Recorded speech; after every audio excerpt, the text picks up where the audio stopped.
I've only begun this year to read emails. Because emails they scare me. It says CC, and there are 1,000 names. Who are these people? You know what I mean? I'm saying, wait a minute, is this a personal email? What does that mean? And then what really gets me in the email, the system, is that you don't know where you're supposed to, how you're supposed to respond. There's all this hieroglyphics all over it. So I don't know where to read.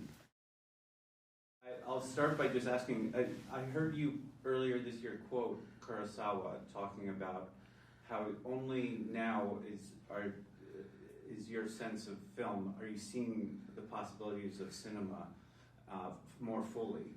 I was curious about that. Well, I was curious when I saw him say that at the Academy Awards, and he was 82.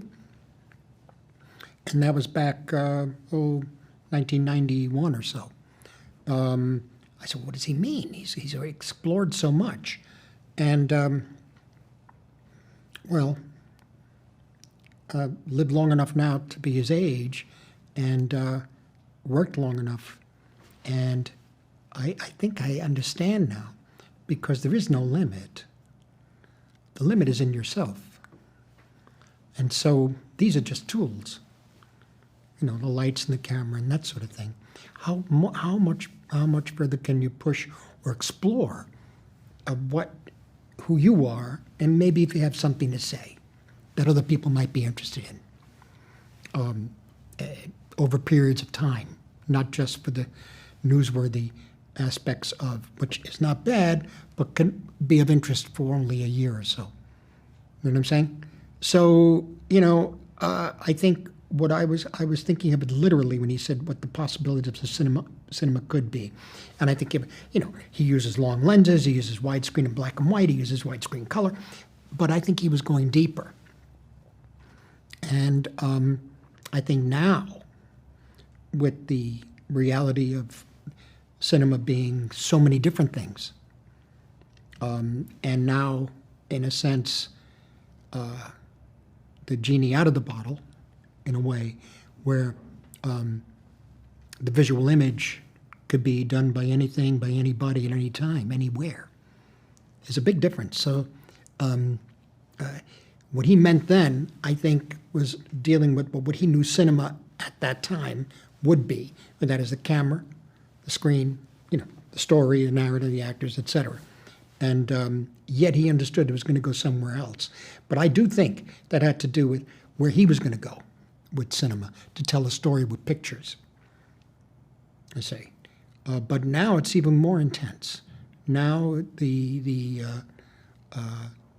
possibilities are infinite on all levels, and that's exciting, but at the same time, the more choices, the more difficult it is. And I mean, you're talking about going deeper within, yeah. Essentially. That's what you feel is compelling you right now. That's the only thing, I think. I mean, I do enjoy sometimes doing a scene, or I have to do a short or something. Like I did the film on David Johansen, Personality Crisis. That was just, I've got to go there. I can't help it. And I still enjoy that aspect of it. But when it comes to telling a narrative story or whatever kind of, you're going to have to dig into yourself and, or not, let yourself, allow yourself to let that expression flow. And that means actually a little bit different. That means being quieter, being alone, it's meditating, whatever. Just not going for it and saying, oh, I'm going to concentrate. No, it's not using a phone. I don't use a computer. I use the phone. I don't use a computer because I tried it a couple of times and I got very distracted.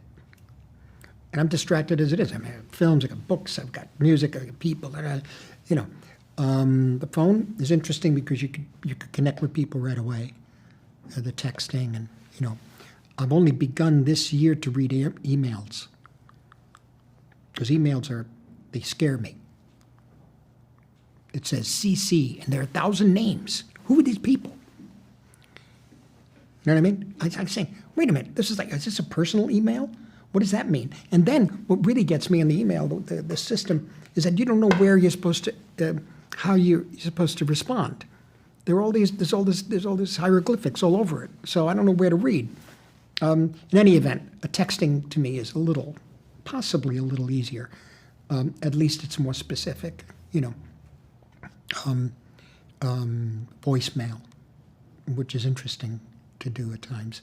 But in any event, it is about learning about allowing yourself without forcing yourself to concentrate and finding it. Why do you want to go there? Why do you want to put up with living in a trailer all day and have cables and have people and the weather's too hot or it's too cold and the actors and they're okay but this one's sick and the other, and you're not feeling that? Why do you want to do that? You have to want to be there, and I have to find what that is for each scene. See, I want to do everything, I think, but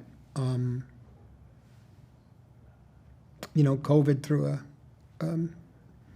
it's a life changer in a way. It took a lot of time, there's no doubt.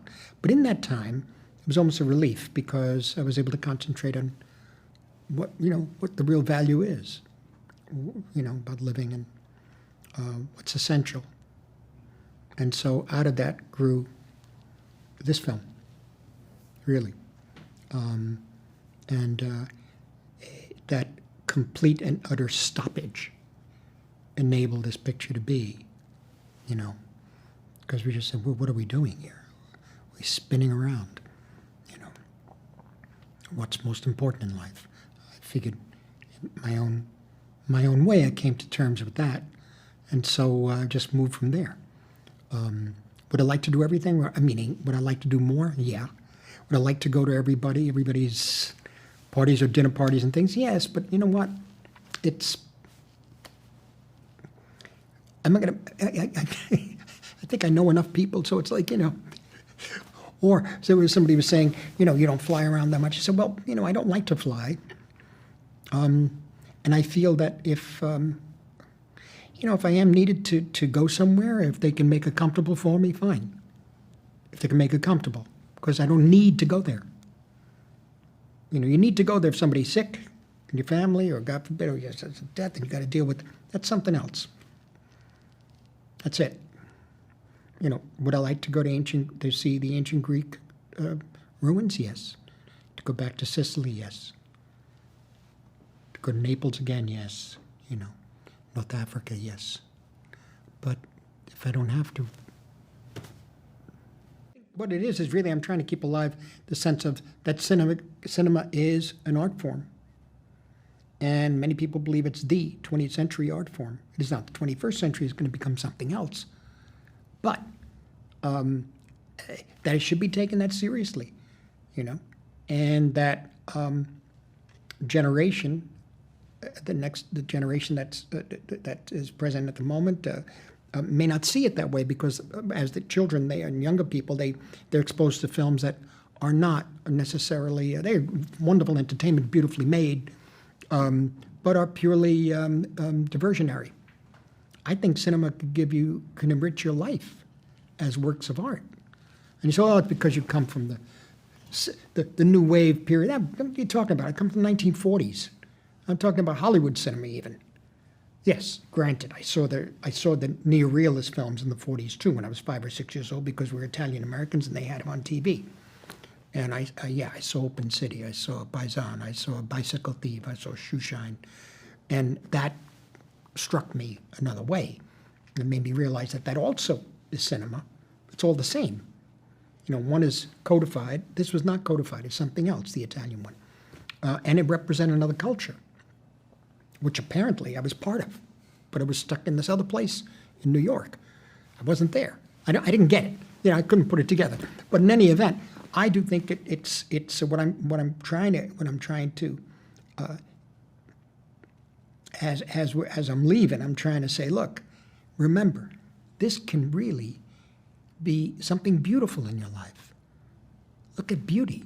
in your life. Yeah, you might see a horror film and things. I enjoy horror films myself, and but even in certain films that you could determine, you could state are horror films, there's some beauty, certainly. But I do think that to take away the onus of it being purely commercial entertainment, which one scene could be forgotten. This is something I complained about back in 1979, 1980 about the color fading. I said, who cares? And apparently, I got up and I would talk about it in these different film festivals when they allowed me to. And I said, what kind of we used to have those things, Dixie cups, they were called, and you just drank out of it and then you threw it away. I said, is that what our culture is becoming? Because you go crazy designing color for a film as narrative, as storytelling, and then within 6, 7, 8, 10 years, whatever, the color's all gone, nobody cares. This is before video and before, and so I said, so then these things are being made by all these people, all this suffering, all this joy, all this sometimes very, very beautiful work, not always great, true, and nobody cares because it made some money, now throw it away. And I'm afraid that's where we are. And that's the norm now. And if you want a serious film, look at this film. Yes, you can see these other films that are made that are, some of them remarkable, but they term them as indies. And I'm a little annoyed by that because of I feel it could be denigrating them, diminishing their import. No, they are films for everyone. And ideally they should be seen in a theater, in the sense that you could experience with 20 or 30 people or 100 or 200 people, something different than you could at home. If you have to see it at home, fine. I mean, that's what I saw Citizen Kane on TV at first, back in the 50s. But when I saw it in a theater, it was a different experience, But I do feel it's about losing the respect for cinema as a real art form.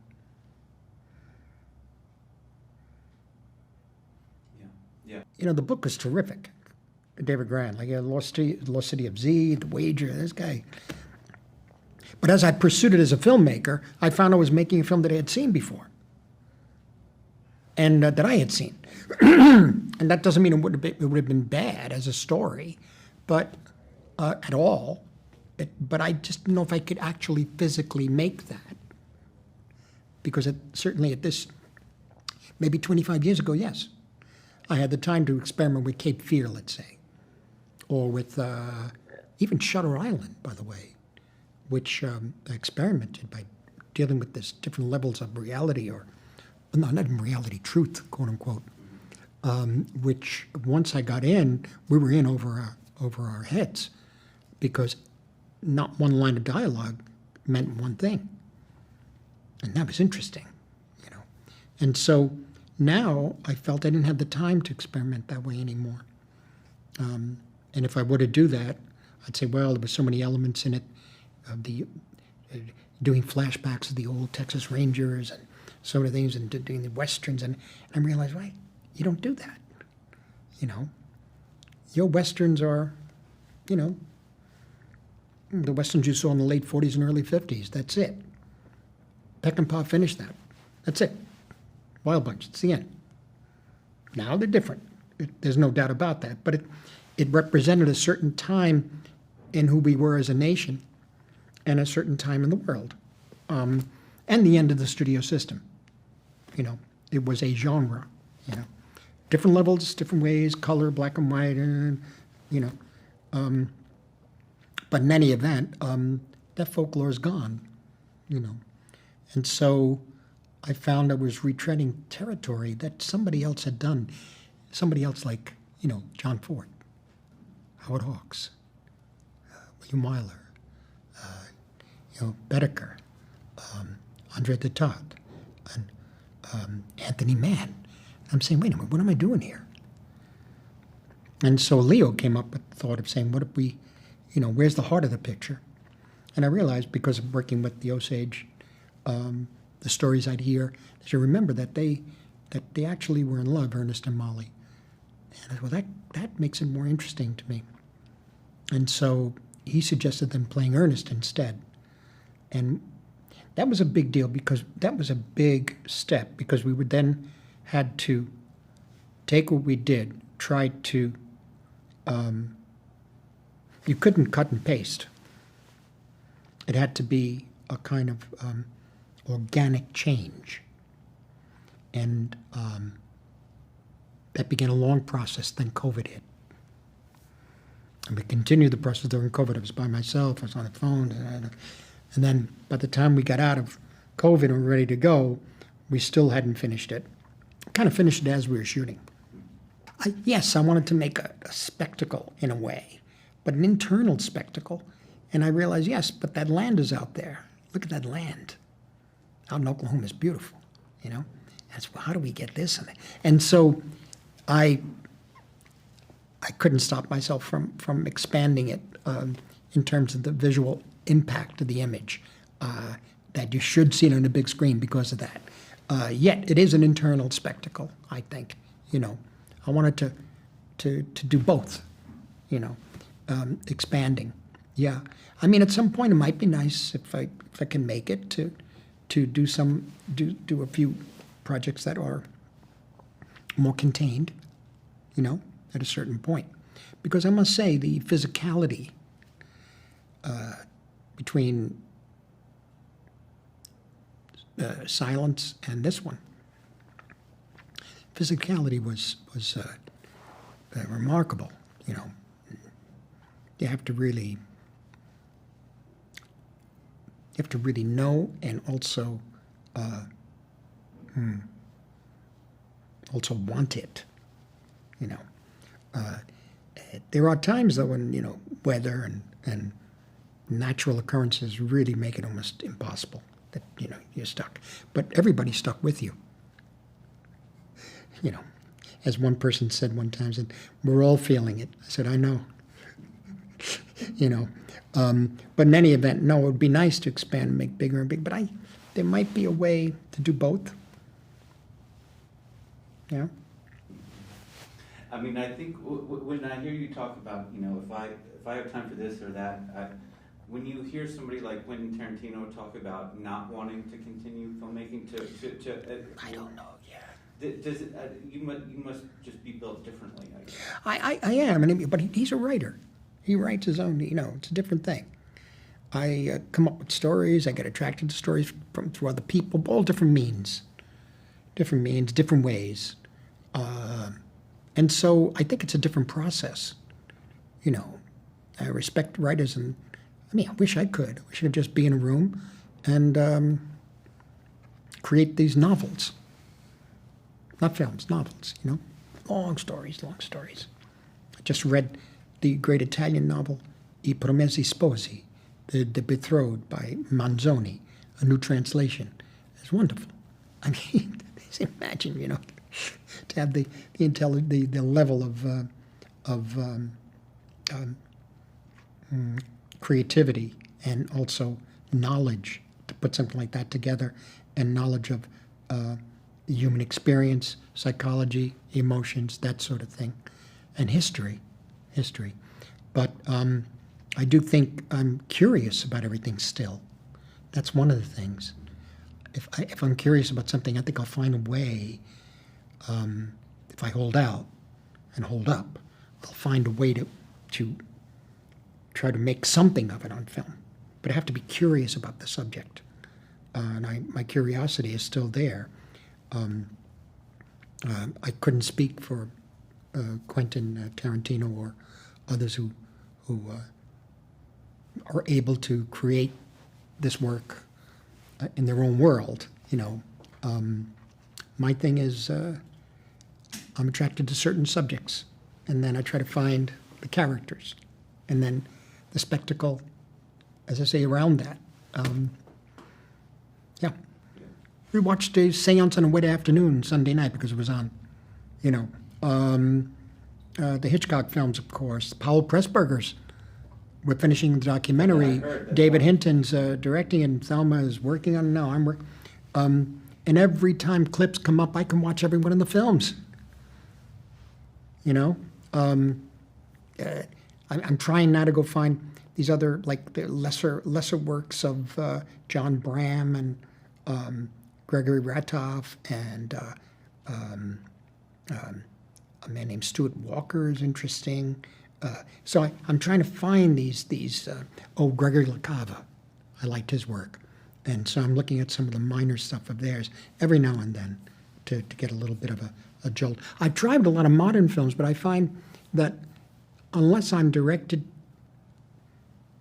helped to find them, and not through critics, I think through friends, or I find that it's like my friend Leibowitz says, she could read a book, 25 pages, I don't like it, she stops. I said, it takes me 100. She goes, oh, could you waste your time on 100 pages and then stop reading it? It might get better. She goes, it's not going to get better.